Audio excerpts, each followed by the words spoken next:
Okay, yeah, so thank you. We've got some attendees joining the call now, and I think we're ready to get started. So welcome everyone to today's webinar. It's part of SetDigit's CXO Huddle series, and today's topic is from strategy to action, accelerating enterprise revenue growth with AI and automation. Just a couple quick level setting things. We will send you the recording after this. You can submit your questions anytime throughout, so we'll try to do Q&A throughout. So if any questions come up, feel free to put them in the chat or the questions tool. And we do ask that you complete the exit survey on your way out. Quick thing about me, my name is Alex James. I'll be your host and moderator today. I have over 10 years experience in the enterprise SaaS world, largely focused on product implementations with large enterprise SaaS companies like Workday and Slack. And I'm currently partnered with SetDigit's enterprise clients. And we have a keen eye on the future of AI-powered solutions and integrations. And so conversations like this are really a way for us to learn as well as we go here today. So today's roadmap, we've got two main themes today, but we're going to touch on some other things as well. The first of which is revenue growth, simplified, AI and automation done right. And the other theme that we're going to touch on is, how do we stop overcomplicating RevOps? And maybe even the implied question there is are we overcomplicating RevOps? And so we're going to think about some practical strategies for sustainable growth. So with that in mind, I just want to um, touch on this a theme.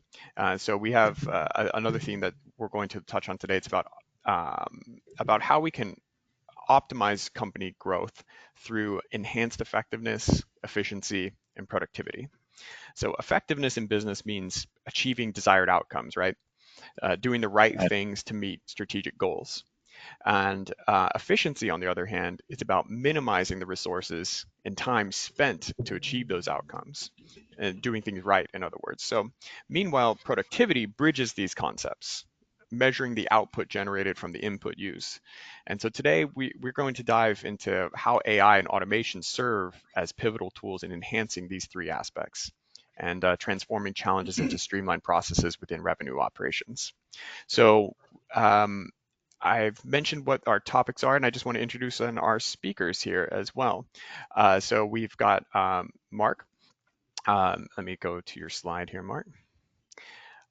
Mark is the founder and CEO of Simplexity.ai, and he's been at the forefront of developing expert-trained custom language models tailored for B2B sales and marketing teams. And his work emphasizes the democratization of Gen AI applications and making advanced technology accessible for all levels of technical expertise. And I think Mark's vision ensures that businesses can harness AI to generate not only growth, but also innovation in customer engagement and sales strategies. And we also have Damar, a globally recognized leader in the go-to-market operations space, and currently the vice president of B2B operations at the Muse Group. With nearly 15 years of experience, Damar has driven significant improvements in operational efficiency and revenue growth, and his strategic initiatives have notably increased lead generation and net retention, showcasing the powerful impact of integrating effective operational strategies with cutting-edge technologies. So emphasis on effective there. So as we move forward, each panelist is going to share their insights from their experience and offer some actionable advice for you, the attendees and people watching this recording later, on how you can integrate AI into your business practices to enhance productivity, efficiency, and overall effectiveness. So let's get started here. Let's begin the conversation. I kind of have a question to kick us off here. So both effectiveness and efficiency are critical in shaping successful revenue operations, but integrating AI and automation into these areas can be daunting. So maybe you could each share how you've successfully implemented AI to enhance both the effectiveness and efficiency of your teams. And so, Mark, perhaps you can start Yeah. by discussing how custom language models have revolutionized B2B sales and marketing teams. And then, Damar, we can move on to your experience as well. So let's get back here. Thank you, Alex. Yeah, this is wonderful to be here, and thank you for people attending today and watching this. Um, so here's one of the kind of quirky things that I recognized very early on, a couple of years ago with AI is the GPT it really reminds me, for those of you with a little gray hair, it reminds me of the DOS prompt on a PC back in the 80s. You looked at it and you're like, what the hell am I supposed to do with this? CD colon backslash. It's like you need a secret decoder ring to figure the thing out. And so what I have seen in the CMO, the C-level community, CSO, is really a level of anxiety about that. And so while there's a promise of efficiency and effectiveness and all that, I think on one side of the camp there with the GPTs, there's been a lot of concern around how the heck do you even use it? How do I find value? And on the other side, embedded AI tools tend to be very generic. They don't have any context really as to who you are, or very little. And so in both situations, it's effectiveness has been, in my mind, the area that people need to focus on, because AI inherently, most people lean towards it and look at it for efficiency. And so the custom language model, what we've built is something where anybody of any technical capability can enter a simple English query and get a robust human quality response back out the other side.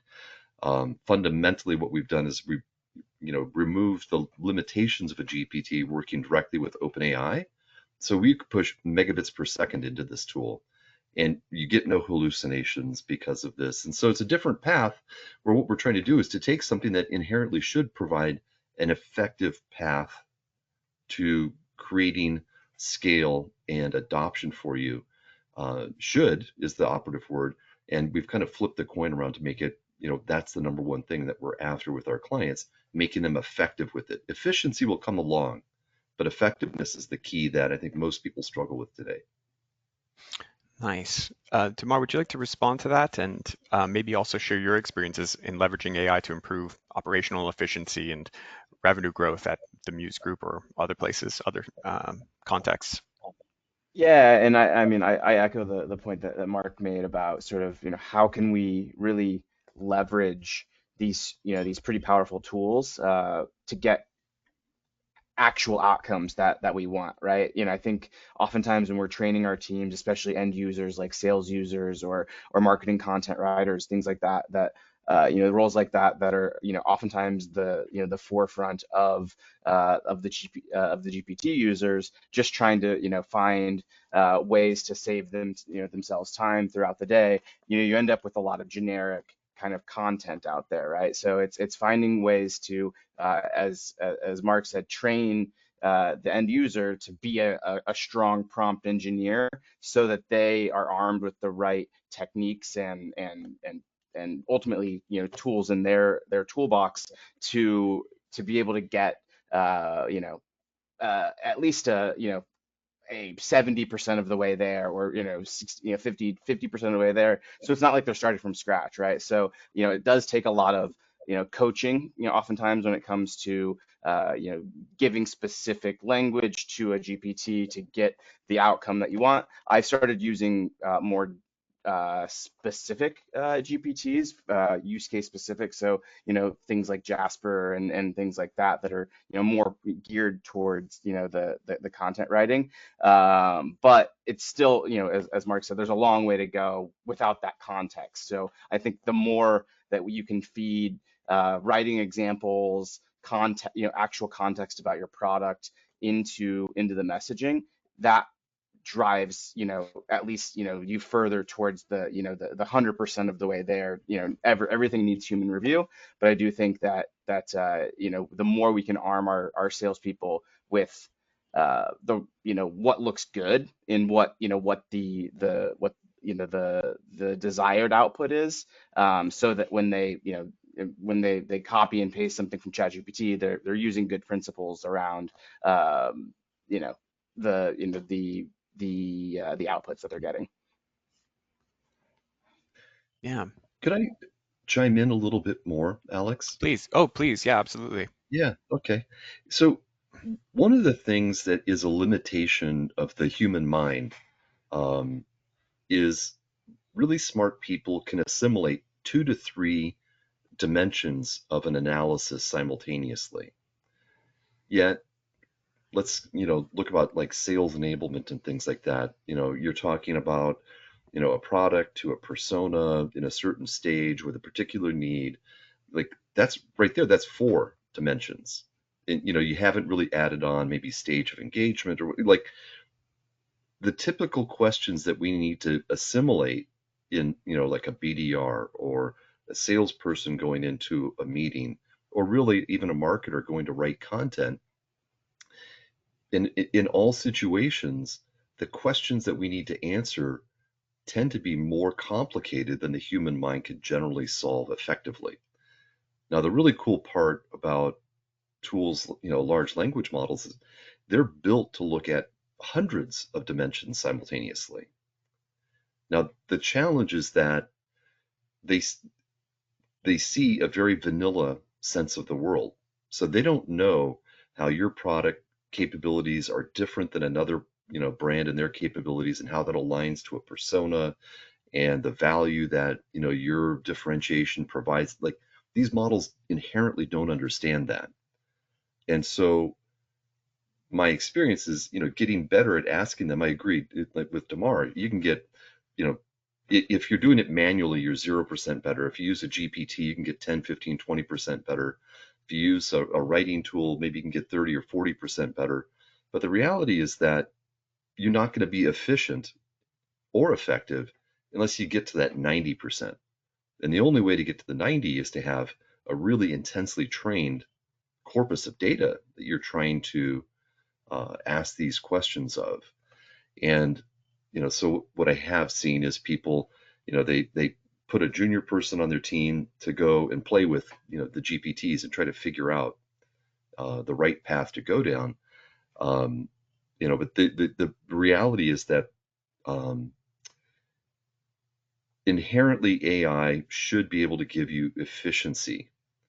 The effectiveness, there's a roadblock there in that while it can tell you, like ChatGPT can tell you about how to farm in the sub-Saharan desert, like it can't tell you why your capabilities are better for a persona than a competitor's. Like, and that's an element of not the size of that model, but really taking that 1 billionth of 1% of what it knows and trying to pry it open and fill it Mm-hmm. with all of your intelligence into there. Absolutely. Uh, Damar, any response to that? Or um, No, I think that's well said. I mean, I think that, ultimately what we're trying to drive, to Mark's point, is effectiveness, but we oftentimes settle for, um, as I, and this is sort of, where I'm at as a practitioner, especially, is settling for efficiency, right? Settling for a minimal, 10 to 20% uplift in productivity, because what they're outputting still needs a lot of work. And prompt engineering is not, a skill that necessarily comes, naturally to everyone. So there is a learning curve. There is work that needs to be done to get it to, a finished product, which I think oftentimes, if you're taking the lazy route, good enough, is, whether you're outsourcing your content or whatever, good enough might just be what you have to deal with at that point. But I think we can do better as the, nice. as AI, matures, and we have, a deeper kind of attention towards, that outcome. Gotcha. Yeah. So on that topic of the data that we use itself to get the more effective response from AI tools. So most end users probably are thinking in terms of ChatGPT or maybe Gemini. They're not thinking of necessarily bespoke solutions, though they probably should be and could be looking at some of these more niche models, like what you work on, for example, Mark. But so if you're just dealing though with like GPT out of the box, what can you do? What should you do, like in a practical way, to get better responses out of out of it, or more effective responses out of it? You know, the I still use the GPT, and I'll use it for things like summarizing content that I upload.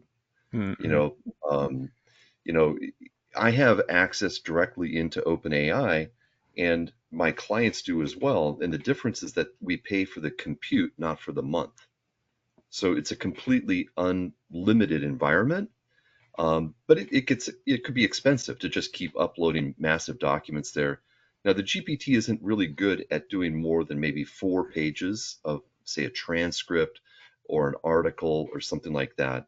But when I'm working with something that's of that scale, I go directly into ChatGPT and I, coach it to say, help me to, you know, look at this from the perspective of natural language processing. What are the key themes that you see in here? And help me to summarize what's there.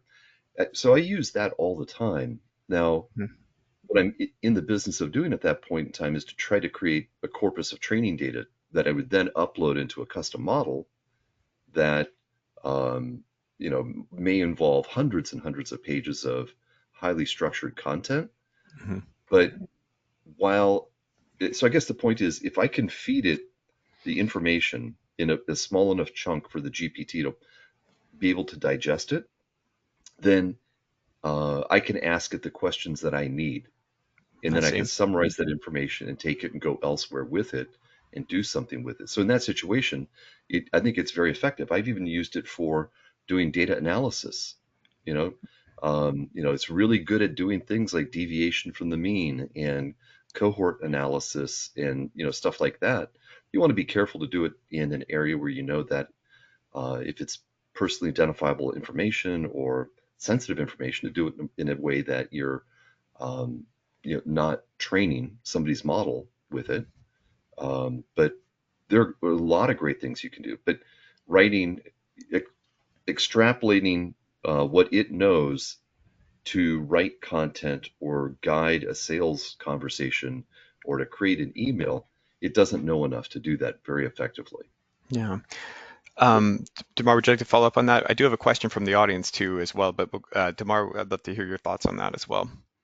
Yeah, my I think one kind of golden kind of ticket, use case that I love to apply it to is, I do a lot of Salesforce implementation type work as well, and oftentimes I don't have time to troubleshoot a formula or a field, that I need to add. So I just have, because it has the library, it has the context, knowing, how to write in that language. So I just have, oftentimes, if I need to do, documentation or, field creation and then descriptions of those fields and then key Yeah, text. So it helps derive a lot of for that sure. stuff that and then put it in a format that's easily transferable.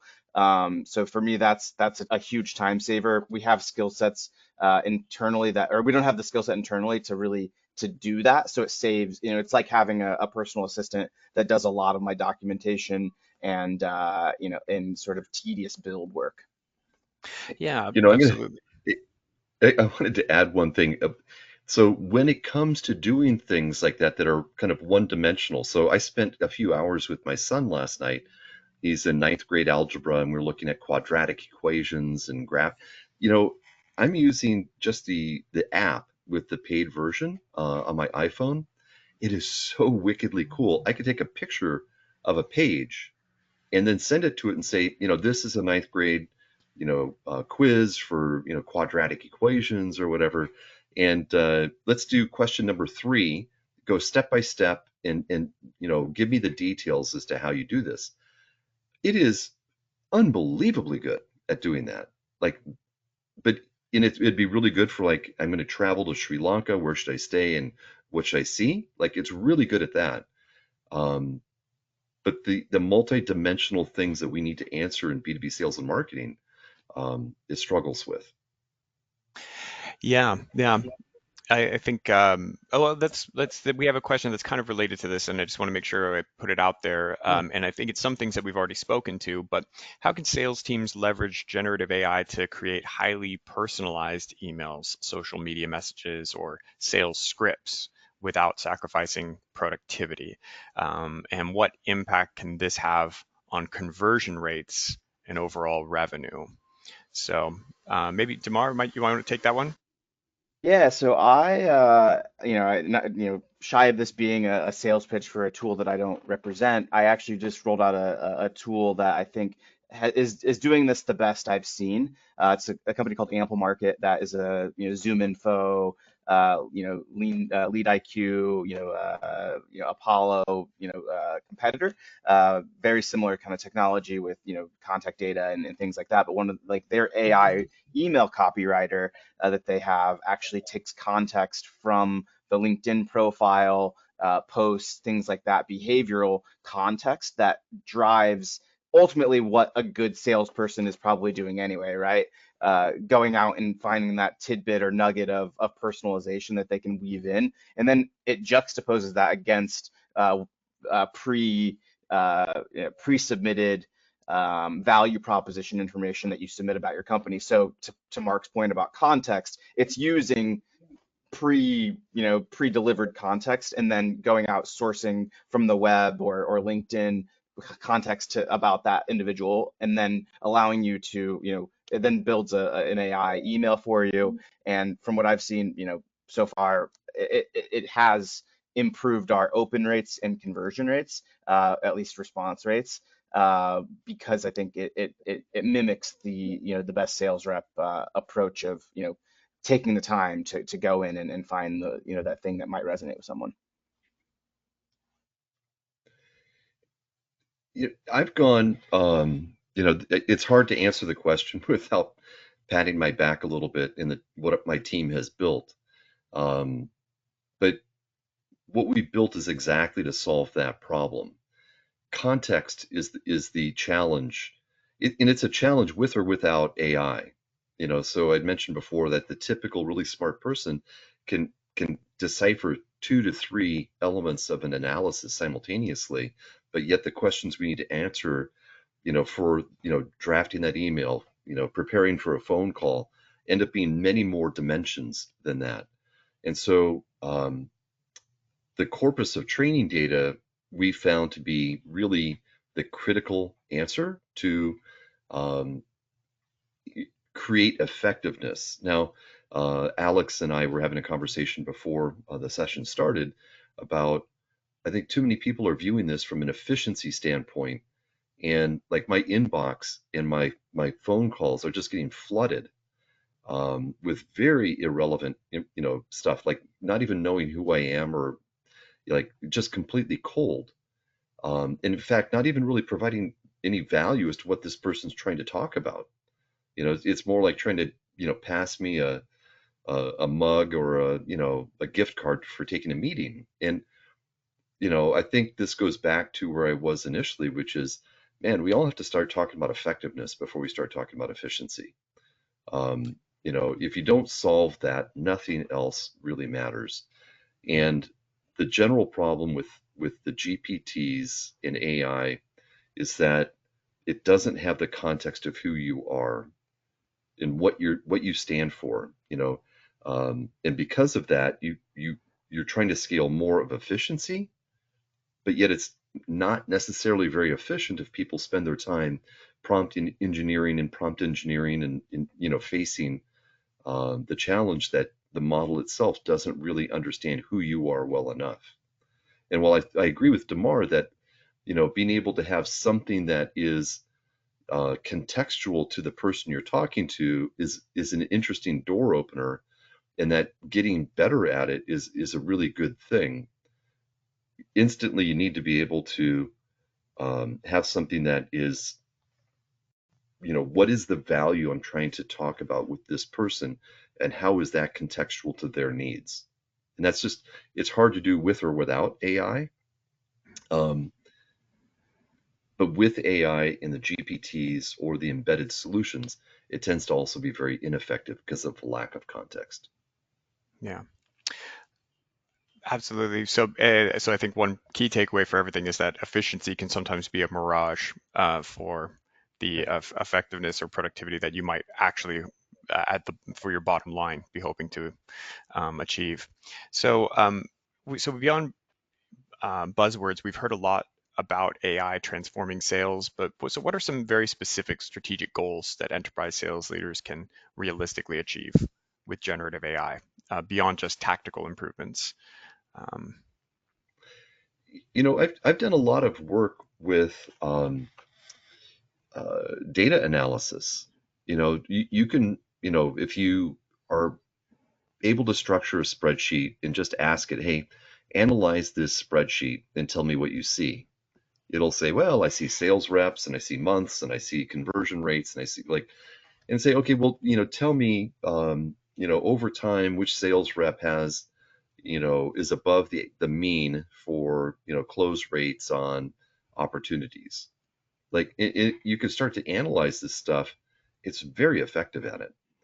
And just make sure that you're in an environment where either you obfuscate the data so it doesn't show as, Acme company's revenue, and like, one, it's always best to do that, but two, operating in an environment where you're 100% certain that it's not going to be used for training.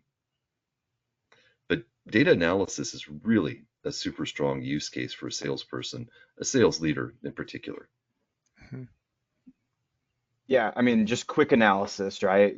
Just give me some insights on our loss reasons over the last quarter, things like that. I've definitely used the analytical capacity of the GPT to save myself time and just pull out the quick things, just from an analytics perspective that I wouldn't have maybe caught from a human eye on a first pass.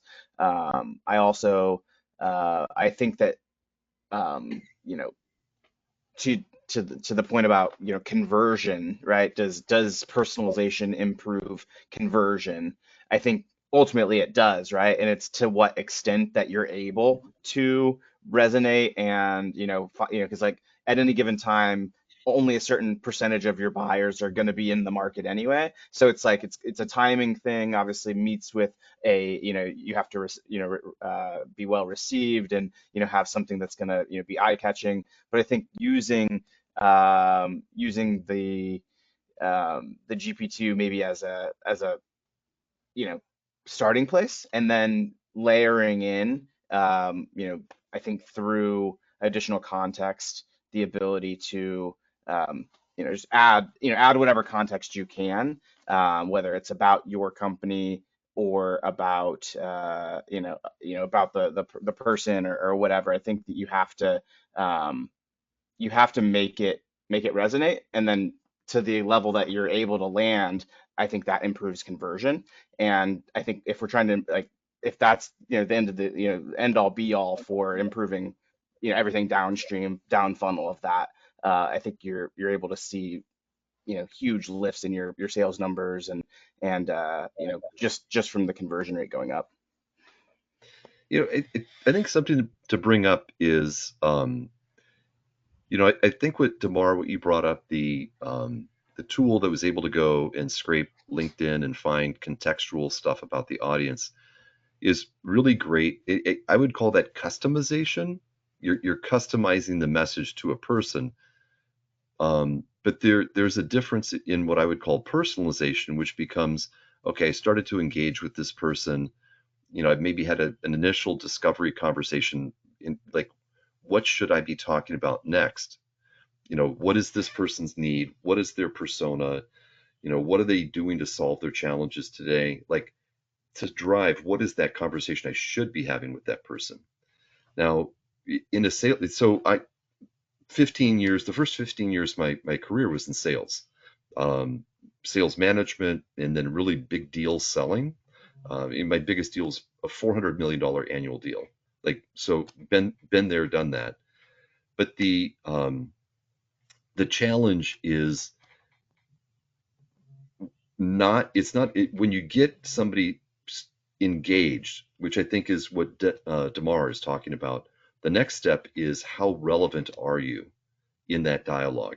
And what I've often found is that 10% of the sales team understands 50 to 70% of what you do, and then the other 80% or so are like somewhere along the x-axis, and they rely upon the broken clock is right twice a day scenario. They keep pitching the same thing again and again and again, and pretty soon somebody says yes. And the real answer is, how contextual can you be to that person? And if you can do that, then that's where success begins to happen. Yeah, that's an awesome insight. Demar, pivoting from that to a discussion then around leadership strategies. So what role does leadership play in and culture really, or what role does leadership play in fostering the culture that will lead hopefully to successful adoption and integration of AI within an organization? Maybe you might be able to discuss your opinion on that anyway, how leaders can effectively manage change and encourage Yeah, I mean, acceptance. Yeah.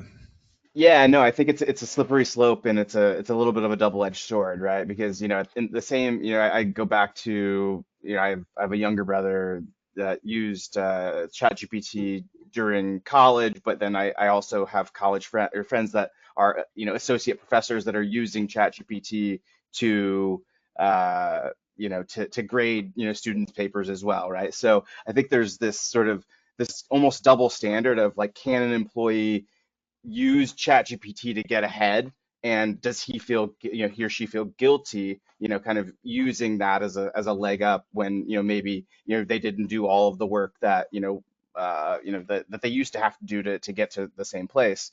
So I think it's the responsibility, in my opinion, of leadership to embrace this change, because change is coming whether we like it or not, when it comes to the sort of full scale use of generative AI. Because this next generation of students will have used it, in their classes and things like that. So I think the more we embrace it as leaders, the more people will, get out of the shadows with it, if you will, and stop, hiding behind maybe, an analysis, and really, dig in and use it correctly, rather than, oh, I gotta do this thing really quick. I'll just pump it into ChatGPT and then copy paste, or in an interview process, just copy paste the job description, and try to answer the questions just like that. I think that there's a lazy way to use it, and there's a proper way to use it. It's a dangerous tool either way, and I think it's coming. It's coming, and leadership needs to to wrap their arms around it.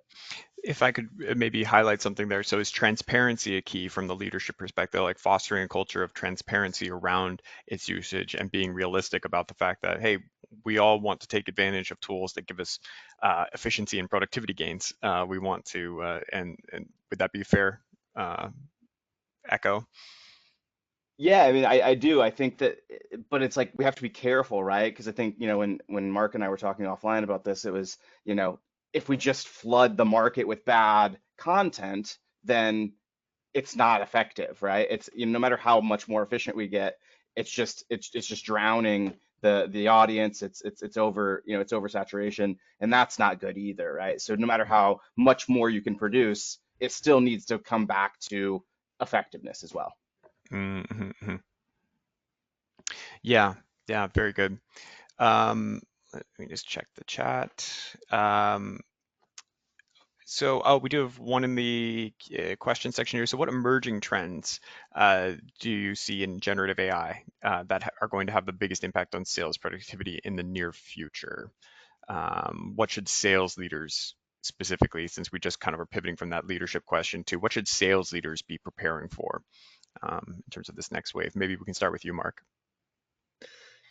In all situations, whether it's AI or any other new tools that come up, start with the the question of what am I trying to solve before applying the question of how should I use a tool.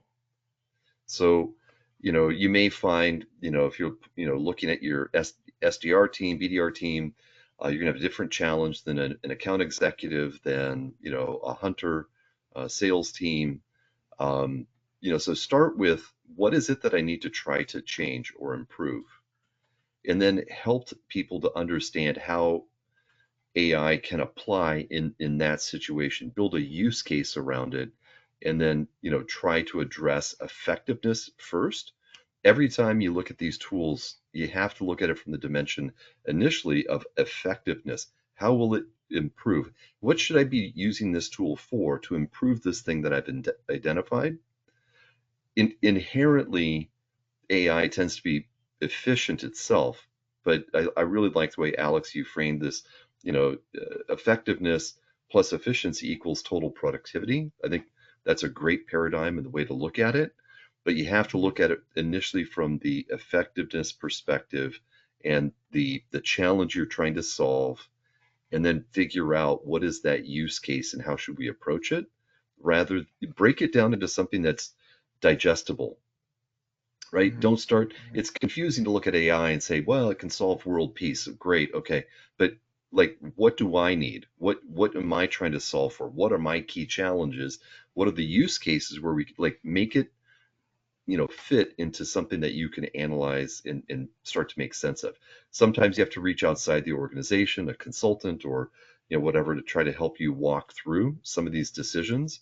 It's much easier to find somebody who's done this for a few thousand hours and understands different paths and things like that. And frankly, that was exactly how we conceived Simplexity was, we're trying to solve a use case, not just be a ubiquitous AI tool. We're trying to help with, next best conversation, BDR outreach research, things like that, rather than we're just a ubiquitous tool. We're trying to make a use case, make it tangible. And I think Mhm. that's the best way to start. Yeah.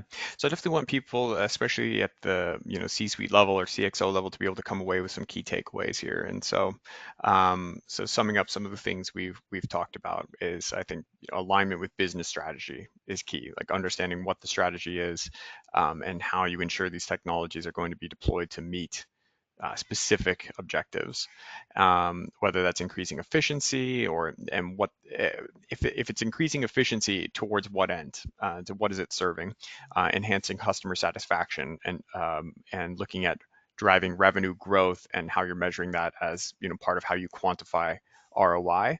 I would say is another priority and takeaway. So CXO should probably prioritize AI investments that offer clear measurable returns. Is this another fair takeaway?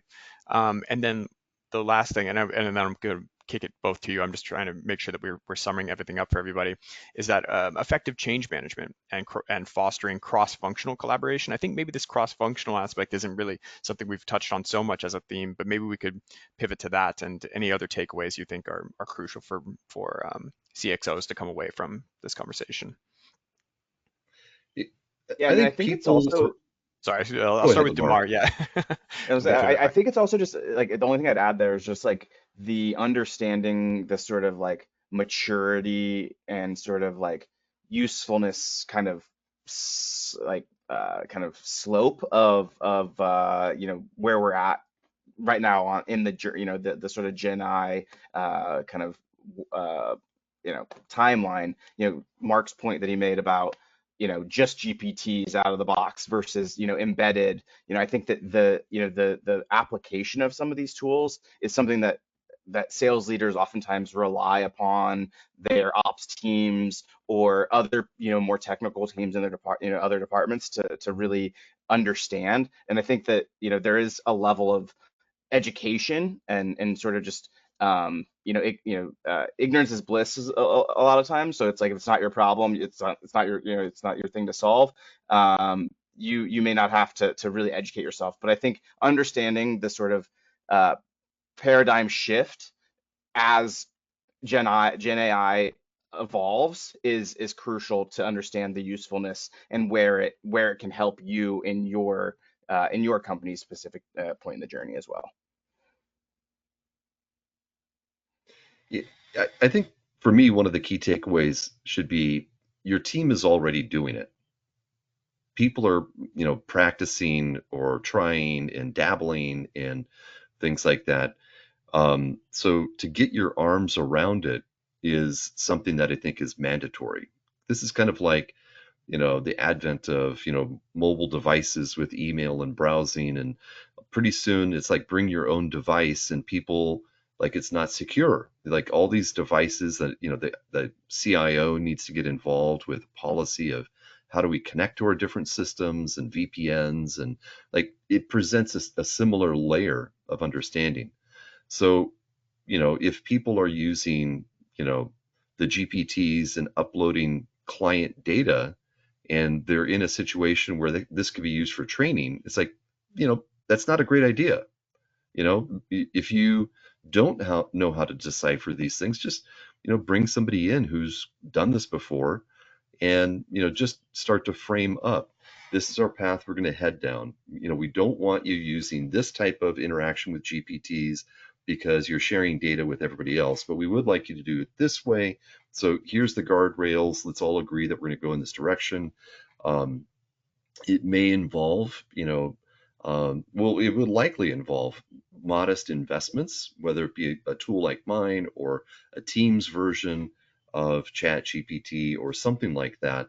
But you just need to start putting your arms around it and to understand it. It's not, the genie's not going back in the bottle. It's out. And Mhm. I think to a point Damar was making is AI is a tool, and it's like a weapon. You can point it at yourself or your competitors, and it's if you don't put your arms around it, you're going to have a lot of people pointing it at themselves, and that's not a good place to be. Absolutely. One just from personal experience, we've done internal surveying at different organizations I've been at in the past, and I think one effective thing that leadership can come away from is understanding, doing a level set within your organization of where people's knowledge actually is at, where their comfort level is at, survey of Mhm. tools, what are people actually using, begin to get a real picture of what your organizational capability actually looks like. Because sometimes there's a disconnect between what leadership thinks their teams and departments know about how to use it and what the policy is and what's allowed and what isn't, and what the reality is on the ground. So I've seen a big Right. disconnect in terms of survey results that show that some leaders thought like, oh yeah, they know, they get it, they get what AI is all about, they understand what we're going to use here at the company, but then on the ground thing was no, we're actually really confused on a day-to-day basis about what our strategy is going forward. And Yeah. by the way, I hear from C-level people all the time. They speak of AI in terms of like it gives me hives or anxiety, like because they don't have the bandwidth right now to go and research it and really develop a point of view around it. But somebody needs to. Mhm. And so, right now it's been a little bit of the, sticking the head in the sand and, hoping that it kind of goes away, but it's not. It's not going to go away. And, you know, you're going to have to develop a point of view. It may involve getting some external people to come help you, figure out what are the major things that I should be looking at. But yeah, I don't look at it as hand waving and rah rah rah AI AI AI, but it's the reality is the genie's not going back in the bottle. Mhm. You don't have the bandwidth to do it yourself. You're the leader. You have to have a point of view. It's just, that's the facts of it. Yeah. Any closing thoughts here, Damar, before we kind of pivot to uh, signing off? No, I mean, I think, it's definitely something that, you know, you have to you have to, as Mark said, embrace it, because it's so powerful, but it also could be, used poorly, and, just a bunch of people, running, kind of wild west of AI is not, a future that is, ideal either. So I do think that we need to rein it in a little bit, just from a point of view and an understanding, and I think just an internal train. I advocate for arming our employees with, with access to this, but also arming them with the training and the basic, resources to understand it, because most people are doing it organically in their free time, or it's a personal side hobby, at least the early adopters. So I think Mhm. it definitely needs to be something that companies bring in-house, from just a training and learning perspective, because it is not going away. Absolutely. Well, next up in our CXO series is thinking about this, thinking about scaling sales development beyond limits, the power of AI for enterprise teams. So this is going to be on June 6th. So this is the next in the series of the CXO huddles we're doing. Thank you both for joining us today. Any parting wisdom or anything else? I think we've covered a lot of good topics today. And if there's any follow-ups that anyone has, please feel free to reach out to one of the Set Digit team. Look for Damar and Mark both on LinkedIn, and follow their work there. I think they offer a lot of really interesting insights in other forums from this as well. So I hope that we'll see you again at the next CXO series. Thanks. Fantastic. Thank you. Thanks, everybody. Thanks, Bye bye. everyone.